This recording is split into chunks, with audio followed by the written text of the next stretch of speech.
Work matters, specifically the future of work. When I started my career, I started out as a computer engineer. I was educated as a programmer, and my first jobs were around operating systems. So I learned how computers worked, and I learned how operating systems worked and how to optimize them. The thing that I found, though, working in computers, that there's only so much you can do with a program to help people work better. The limitation ultimately isn't the computer itself, it's the person in front of the computer. In the early 2000s, an interesting thing happened. If you remember, back in those days, there was a megahertz race. So computers would get faster by the megahertz that they had, 1,000 megahertz, 2,000 megahertz and such. And we reached a point in the early 2000s, though, when we couldn't go any faster. So the megahertz rating for a processor couldn't go to a certain limit because of the limits of physics and heat. And so what we did instead was go the direction of using multiple cores or multiple processors. At that point in time, a very significant change happened. And that's one of the changes that actually enables us to have iPhones and iPads and really powerful computers in our pockets. We're at a point now in work where we're reaching that very same limit for humans, that we've reached the limit of what one leader can do. And why does that matter for work? Well, Gallup, the organization that does surveys and research studies, released a book in 2021 called Well-Being at Work. And that title is a little deceptive because you would think that it's just about work and how to be happy at work. But its implications were a lot bigger than that. It opens chapter 1 with a statistic, and it said that 1/3 of all Americans is suffering from clinical depression. 1/3. And when you think of that as a third of the entire population suffering in that way, that's pretty significant for when you consider how's the general population doing. And they were doing this in contrast to how we measure economic statistics like gross domestic product and how we measure the health of an economy by how much we produce. So what was the other lens that they were trying to understand? They were trying to understand the health of our economy by the well-being of the people working. And so they created this measure called Gallup's Net Thriving measure. And within that, they found that people in general were suffering, that more than half of the general population fell under this line of what they call net thriving. The reason why that's significant, though, is that when it comes to well-being, that people's general well-being, if a general population is doing well, if they're happy, one of the most important factors that affects that is work. And it makes sense because most of us spend the majority of our waking time at work. We spend more of our time with our coworkers, our bosses, than we do with our own families most of the time, if you factor out sleep and eating and all of the biological functions that we need to do. And if work is the number one factor that affects people's well-being, do you know what the number one factor that affects good work? It's the manager. So even though when you think of companies like Apple, Google, Facebook even, it's easy to come up with the name and the face of the CEO or the founder, the Mark Zuckerbergs, the Steve Jobs, and the wonderful things that they're known for. But when you think of somebody who actually works in those companies and their day-to-day experience, it's mostly impacted by the manager that they work for. And this is true for everyone. And so if the manager is the number one cause or impact for someone experiencing good work, and work is the number one factor for someone experiencing well-being in their lives, what does that mean for the future of work? The problem that we have, though, is that so much of the dialogue around leadership and management is using a model that's broken. So we've reached the point of diminishing returns for the model of leadership that we're working under today. Just in the same way that processors hit a limit for their megahertz speed, we've hit that limit for leaders in a specific way. So this is a list I asked the ChatGPT AI chatbot. I asked it for a list of the top 50 qualities of great leadership, and it came up with this list. And most leadership classes will probably say these same things. Most leadership books will probably speak of these things. And I'll name a few. A great leader is visionary. A great leader has a clear and inspiring vision for the future. Confidence. Great leaders have self-confidence and exude a sense of calm, even in difficult situations. Emotional intelligence. They understand and manage their own emotions as well as those of others. Adaptable, they are flexible and able to adjust to changing circumstances and new information. Decisive, great leaders make decisions quickly and effectively. Empathetic, they show compassion and understanding towards others and are able to put themselves in other people's shoes.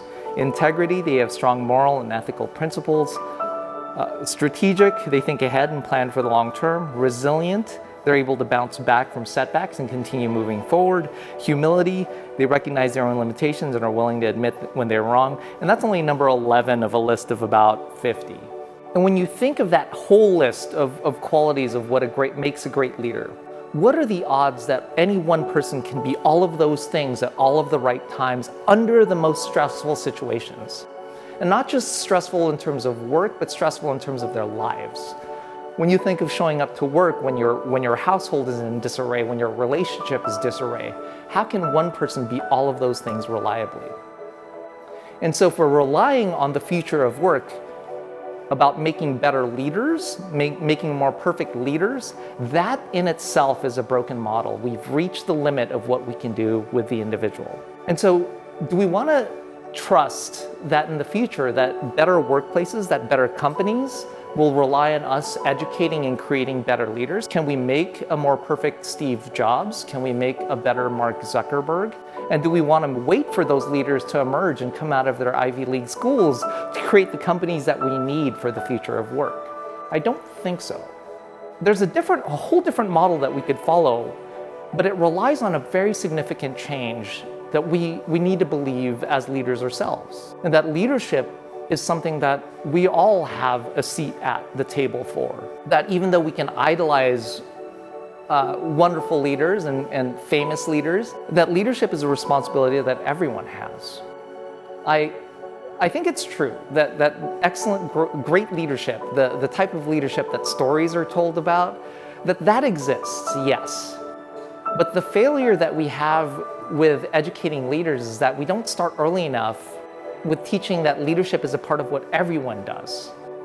And what that means is that if everyone is educated to be a leader, not just at the top, but in the middle, we can build better companies because we're not relying on perfect people or this idea of perfect human beings. In my work, when I started out as a manager myself and leading my own teams, one thing that I learned about successful teams is it's not made up of perfect people. I actually tried to hire people that were most like me when I started out managing my own team. I tried to hire people who had the qualities I thought were excellent. Over time, there were people who were placed on my team that weren't people that I chose. But I learned the most about management and leadership from those people, because I learned about qualities that I learned to appreciate the qualities that I wasn't looking for, that I didn't initially appreciate, and what it took to build a strong team with people who had diverse strengths. So what is a better solution? Where is leadership going so that work can go in a better place? When you examine the language, the books, the things that are popular around leadership today, there's 3 words that will stand out a lot, and it'll signify what's really broken with how we educate leaders. And you'll hear these 3 words. You'll hear leaders should, organizations should, they should. And so when you think about that, the reason why that language is being used is because they're speaking to an audience that they're implying that you should believe in one thing, that there's somebody, an authority, a hero, somebody else that's responsible for the work of leading. The problem is that people use those as scapegoats, that managers, middle leaders have as much of a responsibility of leading in the way that organizations go and the way that businesses go as the top level leaders.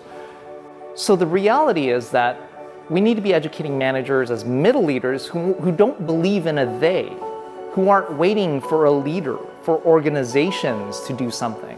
It's about personal responsibility. How do you educate a manager so that they're a strong middle leader that can survive in imperfect companies? And that's the reality that we need to prepare managers and leaders for the future of work. It's one thing to believe that a leader can be perfect. It's another thing to expect that they will be made perfect to create perfect companies, and eventually we will work in those. But it's important to consider how much of that is fantasy. For most of our careers, for most of my career, I've been a middle leader. And I think that's true of everyone until they find themselves the CEO or the founder of their own company. And for the most part, for the next 3 decades, what leaders need to be prepared for is how to survive in imperfect situations. It's not setting an expectation that there's somebody who needs to be better at what they do so that your job can be easier. It's expecting that you'll step into a situation, into a business, into a company, into a transaction that's imperfect. And how do you need to be prepared as a manager and leader yourself to survive that? Now, there's a very challenging thing in the model of work today that we don't realize. I think that the workplace is the last educational institution that we're all enrolled in. We just don't know it. So a lot of people who might graduate from high school, from college, might think that my education was done and they go into the workplace without fully realizing that the tracks that we were on were still underneath us without knowing. That part of what you get trained to do when you're a student is how to respond to grades. How do you behave so that you get the right grade? What do I need to do to meet someone else's expectations? Those tracks continue underneath us when we go into the workplace.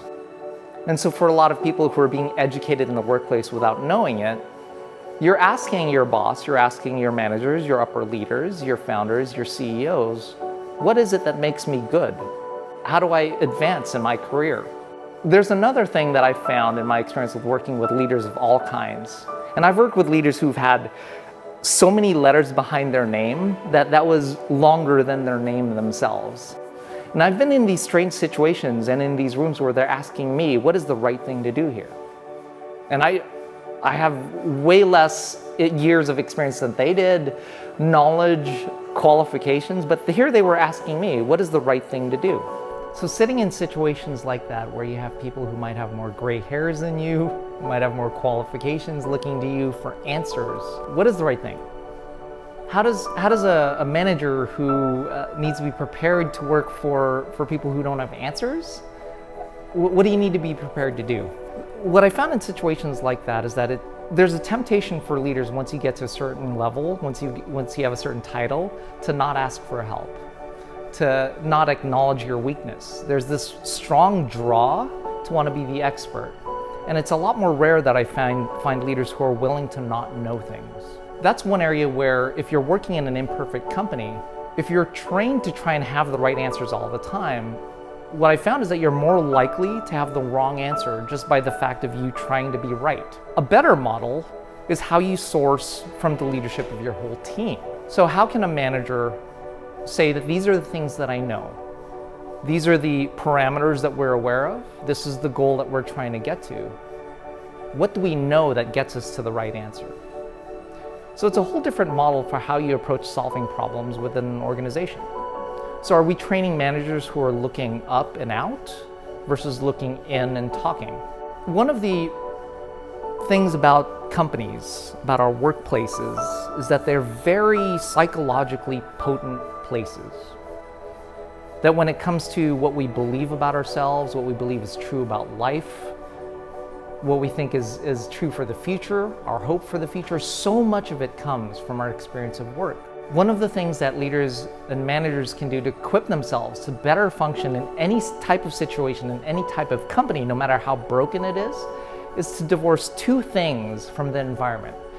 And so I found that with leaders, that no matter how qualified you are, that there are two things that tend to interrupt your process of thinking. And it's similar to the way that I learned how computers work, in that when processors or when operating systems are functioning and they're doing the work of the computer, things will come up called hardware interrupts. And so computers back in the day would have a limited set of hardware interrupts to say, hey processor, stop what you're doing, I have something important for you to do. And a processor would have to flush its memory, take the work that the hardware is interrupting it to do that, then come back to the work it was originally doing. And I share that with you because I found that leaders actually function the same way, that leadership within us functions the same way. That we've all learned about the hierarchy of needs, and our needs as human beings need to be met in order for us to function. And a problem with that in terms of management and leadership is that we're led to believe that if we have all of our basic needs met, that we'll be able to function clearly in the higher levels of thinking and in the way that we operate. And a problem with that I've seen in actual practice with leadership is that no matter how qualified, how credentialed someone is, there are two things that can always interrupt somebody and stop them in their tracks. And I've seen people go from being very clear, very concise, very rational in their thinking when they're addressing problems or when they're trying to solve challenges, to being all of a sudden very defensive. And one of the things in an imperfect situation is, how do you respond when you're at your worst? How do you keep from going to being at your worst? And there are two interrupts that I've found that are constantly operating in our heads. And no matter what you're thinking about, no matter what type of problem that you're solving, if you encounter these two questions, if something triggers these two interrupts in your mind, it will derail the way that you're thinking and can immediately put you on your heels. And so the two questions that we're constantly polling for as human beings is, am I safe and am I good? And in the workplace, it's important to consider, how am I answering those questions?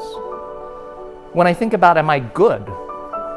Who am I looking to the answers for? Is it my boss? Is it my team? Who is it? Am I safe? If I made a mistake, what happens? If I don't do this the best possible way, what happens to me? Google did a study around management years ago, where the conclusion of their study around management was that the one thing that high-performing teams and people needed was psychological safety. So ultimately, what does that mean? It means that people are free to focus on their work and not fear consequences for things going wrong. And so that's one of those really powerful interrupts, that no matter how qualified, how smart someone appears, that if you hear something that comes up that threatens your sense of safety, that threatens your sense of value and self-worth, of whether or not I'm good, it can automatically derail you. So an important thing to do as a manager and a leader is to examine yourself and take a moment to consider, am I good? Am I safe? What are the things that I look to answer those questions for me? And so in a workplace, if answering those two questions, if the source of those answers come from everything in your workplace, that's a dangerous situation to be in if we accept the premise that our workplaces are inherently flawed. And so what's better? I use a term called owning your frame. And there's a system of work that happens in all of our lives that no matter what, that the way that we think, what we think is possible, what we think is good, there's this system at work in all of our lives that I call your frame. And so if we draw out a grid and we split it up into 4 parts, and the top part are your teachers, your leaders, your mentors, the second band of that being your communities, the third band being events, and then the fourth band being you. If you fill out all of those boxes and examine what elements of my life fill out these boxes for me, who are my teachers and leaders, who are the communities that I'm a part of, what events do I attend, that will result in your experience, in you. So Jim Rohn famously is attributed for saying that you're the average of the 5 people you spend the most time with. And that's true to a certain extent. And when you think about people spending most of their time at work, that your experience, that the people that you consider your teachers, your leaders, your mentors, the communities that you're a part of, the events that you attend, that will play a large part in who you think you are and who you think you can be. And so I use that, I call it owning your frame, because we actually have more choices about who we put into those boxes. So even when we go to a school, when we work for a certain company, we have more options than our boss being our only teacher or mentor, our only leader. We have more than our companies as being the communities that we're a part of, and the events that we attend. Events is an important one because those are the opportunities to interrupt the pattern of our lives. For a lot of us, we might go to work every day, we might show up to the same place, and the pattern can repeat itself, and we can get lulled into the sense of, this is what's normal, this is what's possible in my life. But events are those opportunities to think about how can I introduce myself, different elements into my life, experiences into my life by going to different events. And Taking responsibility of your frame is important. And that's why I call it owning your frame, is that it's taking away responsibility that we've given to our employers, to our workplaces, to our bosses to fill out those boxes and say that you are my teachers, you are my mentors, you are my community, you give me the events that I attend. How do we fill that in with all of the options that we have available to us today? One thing that we have the advantage of today that we haven't had before is that we have access to mentors, teachers, leaders that are far away from us, both in terms of distance and time. So for me, I consider authors my teachers and mentors, the people whose books that I read, webinars that I watch online, TED Talks, of course.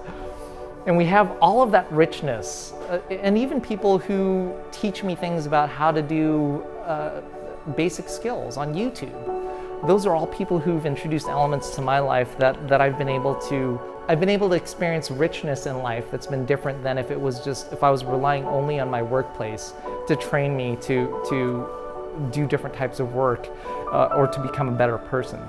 On page 1 of the book Wellbeing at Work, Gallup used this term called deaths of despair. And so what's at stake if we don't do this? The way they describe deaths of despair is like suicide in slow motion. And what I saw in the workplace is that tragedy playing out in a place that we expect it and we accept it. What's at stake for the leader, what's at stake for the manager, isn't that your career will stall. It isn't just that. It isn't that you'll miss out on opportunities, that you won't get promoted. What's at stake is the despair that we create, that we carry with us in our lives. That when we go home from work, who are the parents that we are? Who are the husbands, the wives, the spouses that we are after we leave work? And we've given our best to environments that are maybe taking more from us than we realize. So that deaths of despair is what's at stake. That if a good manager is the number one factor that affects a good workplace, and a good workplace is the number one factor that affects a good life, then the work of the manager is critical. So one of the most impactful things that leaders and managers can do to prepare themselves to work in imperfect environments, no matter who your boss is, no matter what company you work for, no matter what situation you're in, one of the most powerful things you can do to prepare for that is to own your frame. To create an environment outside of work, outside of your company, away from your boss, where you can answer those two questions. Am I safe and am I good?